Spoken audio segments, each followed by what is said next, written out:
Assalamualaikum warahmatullahi wabarakatuh. Alhamdulillahirabbil alamin. Wa bihi nasta'inu 'ala umuri dunya waddin. Asyhadu an la ilaha illallah wahdahu la syarika lahu wa asyhadu anna Muhammadan 'abduhu wa rasuluh. Allahumma salli wa sallim 'ala hadzal nabiyil karim wa 'ala alihi wa sahbihi wa rasulillahi ajma'in, amma ba'd. Qala Allah ta'ala fi kitabihil karim, a'udzu billahi minasyaitonir rajim. Bismillahirrahmanirrahim. فلما بلغ معه السعي قال يا بني إني أرى في المنام أني أذبحك فانظر ماذا ترى قال يا أبت افعل ما تؤمر ستجدني إن شاء الله من الصابرين. صدق الله العظيم. Puji dan syukur hanya milik Allah Subhanahu wa ta'ala. Allah Subhanahu wa ta'ala Rabbul Izzati, Tuhan sekalian alam. Allah Subhanahu wa ta'ala berkuasa, makhluk sedikit pun tidak ada yang berkuasa. Semuanya datang daripada Allah. Syukur kita kepada Allah yang mana pada maghrib kali ini kita menjadi tamu-tamu agungnya Allah. Kita menjadi pilihan-pilihannya Allah untuk datang ke rumahnya yang mulia ini dalam rangka melaksanakan aktivitas kewajiban kita, yaitu salat maghrib secara berjamaah. Kita doakan kepada Allah mudah-mudahan rangkaian ibadah kita tadinya diterima di sisi Allah Subhanahu wa ta'ala. Amin ya rabbal alamin. Salawat beriringkan salam, marilah kita mohon kepada Allah agar selalu senantiasa dicurahkan kepada Nabi kita yang mulia, Nabi kita wa nabiyina Muhammad sallallahu alaihi wasallam. Bapak Ibu yang dimuliakan Allah Subhanahu wa ta'ala, tanpa terasa bulan Ramadan sudah berlalu dan sekarang kita telah memasuki penghujung daripada bulan Syawal. Artinya apa, Bapak Ibu yang dimuliakan Allah Subhanahu wa ta'ala? Banyak hal-hal yang terpencil di dalam bulan-bulan yang lalu, baik itu di dalam bulan Ramadan maupun yang sekarang di dalam bulan Syawal. Di antaranya jemaah yang dimuliakan Allah, di dalam bulan Syawal kita sudah sama-sama tahu ada sebuah amalan yang sangat tinggi di hadapan Allah. Apa itu? Melaksanakan puasa sunnah Syawal yang sering kita dengar, yang ustaz kita sering menyampaikan dalam hadis yang sahih, man shoma Ramadan summa atba'ahu syidda kana min Syawal. Barang siapa yang berpuasa di dalam bulan Ramadan lantas dia melanjutkan dengan puasa sunnah Syawal, kana kasiyami fil dahri, maka seolah-olah dia telah melaksanakan amalan diberikan Allah pahala setahun penuh. Inilah yang diberikan Allah Subhanahu wa ta'ala bagi orang yang mau beramal dalam bulan Syawal. Bapak Ibu yang dimuliakan Allah, apa yang kedua? Yang kedua, tidak lama lagi bulan yang mulia pun akan datang bersama dengan kita. Apa itu? Bulan Dzulhijjah. Di dalam bulan Dzulhijjah ini, jemaah yang dimuliakan Allah, ada sebuah amalan yang tidak main tanggungnya Sama halnya di dalam bulan Ramadan dan bulan Syawal, apa itu dianjurkan kita untuk melaksanakan kurban. Mungkin mubalik kita telah menyampaikan kepada kita tentang anjuran melaksanakan kurban berinfak di jalan Allah Subhanahu wa taala.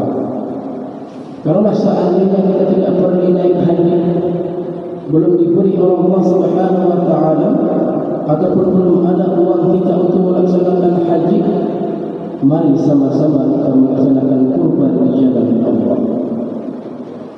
Kenapa jemaah yang dimuliakan Allah Subhanahu wa taala? Apa kata Rasul dalam mahfuz hadisnya, barang siapa yang diberikan rezeki oleh Allah Subhanahu wa taala lantas dia enggan untuk menderma berinfak berkurban, maka apa kata Rasul, janganlah dia mendekati daripada musalla.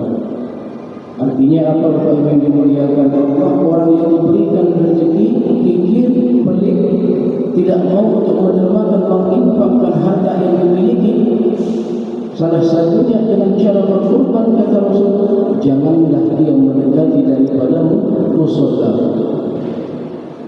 Lihat Bapak Ibu yang dimuliakan Allah Subhanahu wa taala, kalaulah kita mengkaji bagaimana kisah Nabi Ibrahim alaihi salam bersama dengan anak-anak Ismail, subhanallah.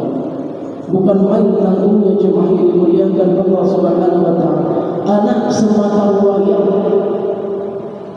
semata wayang yang setiap saat diidam-idamkan Nabi Ibrahim, yang didambakan Nabi Ibrahim, sampai-sampai beliau itu berumur tua baru diberikan Allah seorang anak yang bernama Ismail. Setiap saat berdoa kepada Allah, Rabbi habli minas sholihin, Rabbi habli minas sholihin.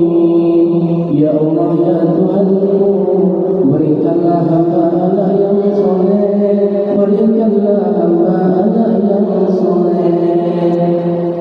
Ketika Nabi Ibrahim AS memberikan anak yang soleh, Allah menguji keimanan Nabi Ibrahim jemaah yang dimuliakan Allah melalui dengan mimpinya. Diceritakan bahwasanya di dalam mimpinya Nabi Ibrahim menyembelih anaknya Ismail. Bantu maza tara, kisah mimpinya disampaikan bersama anaknya Ismail. Bantu maza tara, bagaimana pendapatmu wahai anak, wahai kekasihku, wahai sayangku. Qala ya abati if'al ma tu'maru satajiduni insyaallah minas sabirin. Apa disampaikan oleh Nabi Ismail, anak semata wayang? Ya ayahanda, kalaulah memang ini perintah daripada Allah, laksanakan, insyaallah kelak engkau akan mendapati bersama dengan orang yang sabar. Artinya apa jemaah yang dimuliakan Allah? Ia menjadi pertanyaannya kita hari ini. Jangankan anak diminta Allah, kadang-kadang manusia ramai manual mengorbankan. Tahu manuk? Kalau bahasa kampung jadi telur dalam itu ayam, manuk namanya. Payah Pak, kita untuk menginfakkan kita rezeki kita kepada orang lain. Payah kita untuk menermakan harta. Oh Pak Ustaz, takut nanti uang saya habis. Saya sudah capek-capek Pak Ustaz mengumpulkan dalam setahun ini. Rencana saya untuk expander Pak Ustaz. Inilah kita jemaah yang dimuliakan Allah Subhanahu wa taala. Sudah dapat kereta vario, ingin lagi PJF, ingin lagi NMAX, ingin lagi mobil, ingin ini, ingin itu. Jemaah yang dimuliakan Allah Subhanahu wa taala. Lihat bagaimana Nabi Ibrahim alaihissalam diuji Allah Subhanahu wa taala menyembelih anaknya semata wayang Ismail alaihissalam. Padahal Bapak Ibu dimuliakan Allah Subhanahu wa taala, harta itu adalah titipan. Titipan semuanya itu Bapak. Semuanya akan diambil Allah.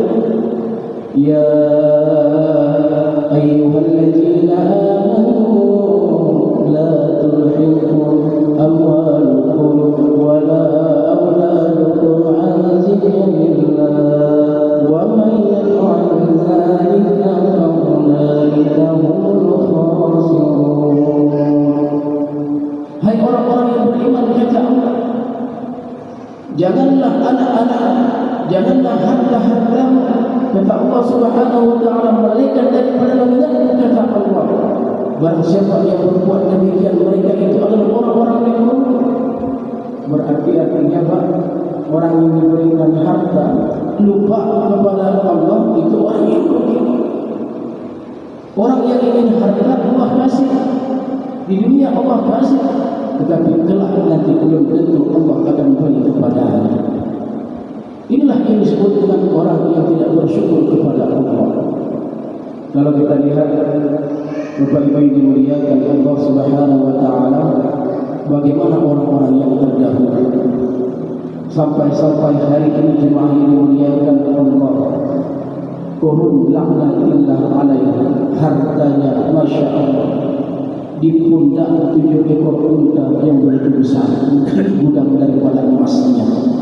Sampai-sampai Pak, yang kita lihat di belakang rumah kita Bu, padahal sendok yang setahun yang lalu sudah berkarat, kita pikir harta karun.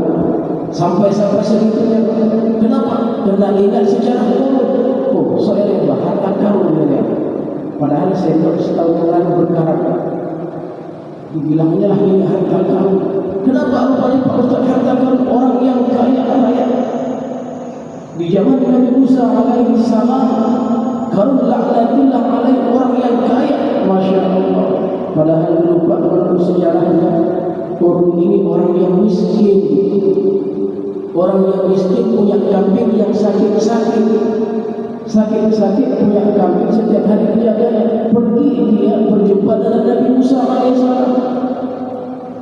meminta pertolongan kepada Nabi Musa AS supaya didoakan bagaimana korun laknatillah alaihi ini menjadi orang yang kaya raya.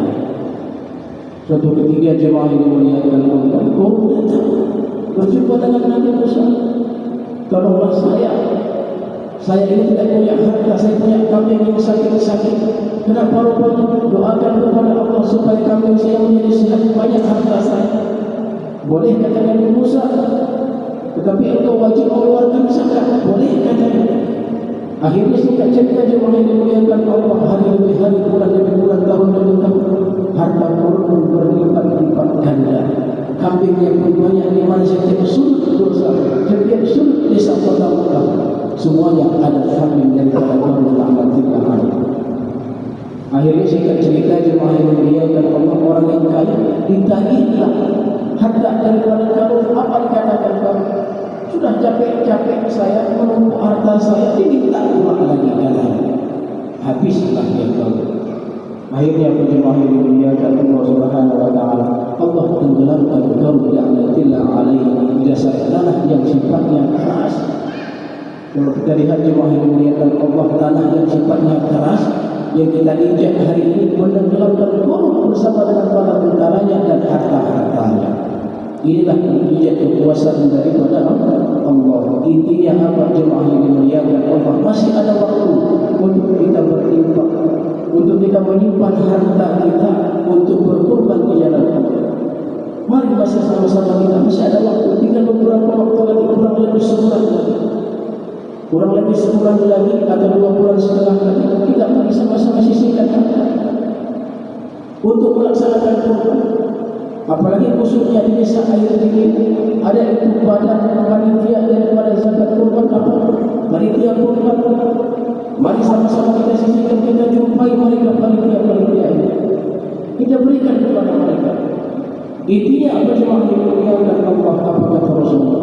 Barang siapa yang berkorban di jalan Allah Subhanahu wa taala, Allah akan menjadikan pahala bulu-bulunya, kuku-kukunya, tanduknya akan diberikan Allah, akan dihitung Allah menjadi pahala yang berlipat ganda bagi orang yang mau berkorban.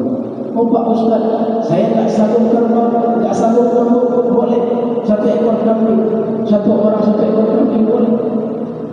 Boleh kita sendiri-sendiri. Kalau tidak sanggup untuk 1 ekor kebun dan yang tidak boleh itu apa jemaah yang dimuliakan Allah, berkorban sarang bebek tak boleh. Yang boleh apa? Berkorban 1 ekor kambing, 1 ekor kebun atau lembu. Intinya apa jemaah yang dimuliakan Allah Subhanahu wa taala? Inilah tanda-tanda orang yang bersyukur kepada Allah. la in syakartum la azidannakum wa la in kafartum inna 'adzabi lasyadid. Mereka yang bersyukur atas nikmat yang diberikan Allah, Allah akan tambah. Melainkan orang yang berpaling daripada nikmat kepada Allah, orang yang berpaling daripada khazanah kepada Allah, sesungguhnya azabku sangat pedih. Walaupun di dunia ini Allah tidak nampakkan, nanti ketika kita meninggal dunia jemaah yang dimuliakan Allah, fayaqulu rabbil akhartani ila ajalin qariib. Mereka berkata kepada Allah, seandainya ya Allah dalam sesaat Kau berikan saya kehidupan ya Allah, ajal saya Engkau tunda ya Allah, Engkau tunda ya Allah, saya akan berinfak, saya akan bersedekah, saya akan berkorban, saya akan ini itu ya Allah. Wala yu'akhirullahu nafsan idza jaa ajaluha wallahu khabirun bima ta'malun. Dan tidaklah Allah mengundurkan ajal kita manusia walaupun sesaat, dan Allah Maha mengetahui apa yang kita kerjakan. Mudah-mudahan bagi dimuliakan Allah dengan sekalian kulibas kuliah 15 menit pada maghrib berbahagia ini akibat pelajaran kepada kita, terutama kepada kami yang menyampaikan.